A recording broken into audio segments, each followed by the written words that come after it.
Assalamualaikum warahmatullahi wabarakatuh. Hai teman-teman semuanya. Perkenalkan, nama saya Fiandini, NPMA 1E021024 dari Prodi Pendidikan Fisika, Universitas Bengkulu semester 2 kelas B.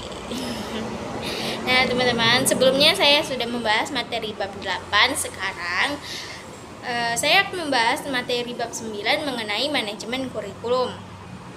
Nah, tanpa berlama-lama kita langsung saja masuk ke materi yang akan kita bahas, yaitu tentang manajemen kurikulum.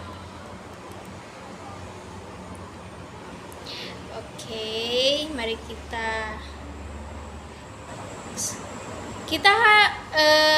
sebelumnya kita harus mengetahui dulu teman-teman, apa itu manajemen kurikulum.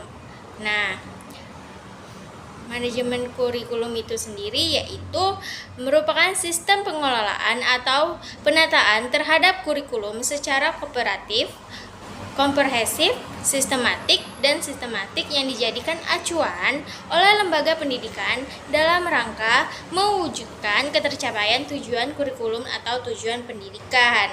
Nah, teman-teman sekarang sudah tahu kan apa itu manajemen kurikulum? Nah, sekarang kita akan membahas ruang lingkup manajemen kurikulum. Nah, menurut Rusman, manajemen kurikulum merupakan bagian integral dari kurikulum tingkat satuan pendidikan atau KTSP dan manajemen berbasis sekolah atau MBS. Nah, sekarang kita akan membahas yang KTSP. KTSP itu sendiri lebih mengutamakan untuk merealisasi atau merelevasi antara kurikulum nasional, standar kompetensi atau kompetensi dasar, dengan kebutuhan daerah dan kondisi sekolah yang bersangkutan. Nah, prinsip-prinsip dari KTSP yaitu yang pertama ada berpusat pada potensi, perkembangan, kebutuhan, kepentingan peserta didik dan lingkungannya. Yang kedua, ada beragam dan terpandu. Yang ketiga, ada tanggap terhadap perkembangan ilmu pengetahuan, teknologi, dan sains. Nah, yang keempat ada relevan dengan kebutuhan kehidupan. Kelima ada menyeluruh dan berkesinambungan. Yang keenam ada belajar sepanjang hayat. Dan yang terakhir ada seimbang antara kepentingan nasional dan kepentingan daerah. Nah, sekarang dalam membahas konteks KTSP, dijelaskan pada secara operasional, yaitu memiliki tahapannya yaitu pertama ada tahapan perencanaan, kemudian ada tahapan pengembangan, tahapan implementasi atau pelaksanaan, dan tahapan evaluasi atau penilaian. Nah, sekarang manajemen mutu berbasis sekolah atau MBS. MBS itu sendiri merupakan pendekatan dalam pengelolaan pendidikan yang lebih menekan pada kemandirian dan kreativitas sekolah atau satuan pendidikan. Nah, menurut Mulyasa itu pada tahun 2005, istilah manajemen berbasis sekolah merupakan terjemahan dari School Based Management, yaitu manajemen berbasis sekolah.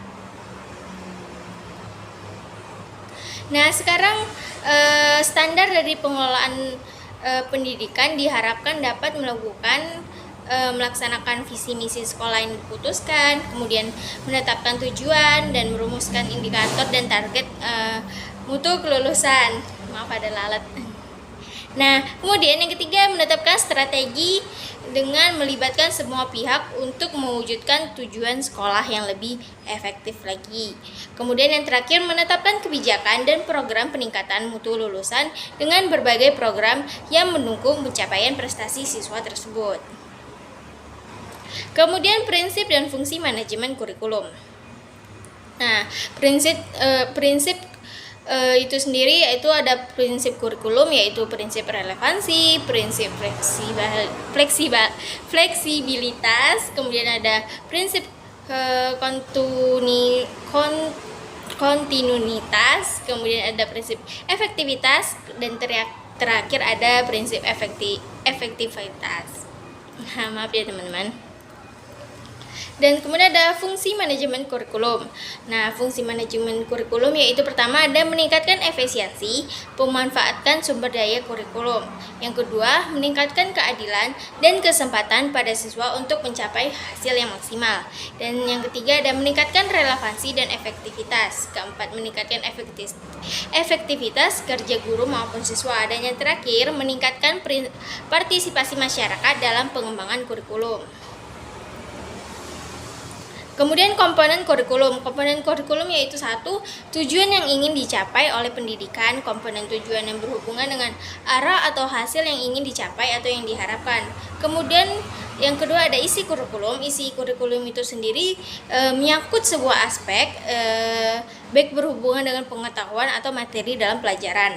Nah, yang ketiga ada metode, ada strategi pembelajaran, yaitu yang berkaitan dengan upaya apa yang harus dilakukan dalam mencapai sebuah tujuan yang baik. Nah, dan yang terakhir ada evaluasi atau penilaian. Nah, di sini evaluasi merupakan komponen untuk melihat efektivitas pencapaian tujuan yang telah dilaksanakan. Kemudian perencanaan kurikulum. Di sini ada perencanaan kurikulum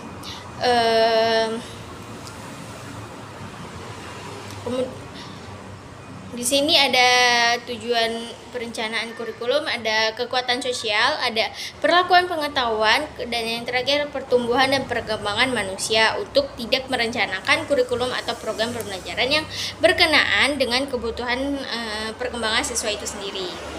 Kemudian model implementasi pada kurikulum yaitu yang pertama ada the Concert Based Adaptation Model atau CBAI merupakan sebuah model yang dilakukan dengan mengidentifikasi tingkat kepedulian guru terhadap sebuah inovasi kurikulum. Nah, yang kedua ada model Lakewood.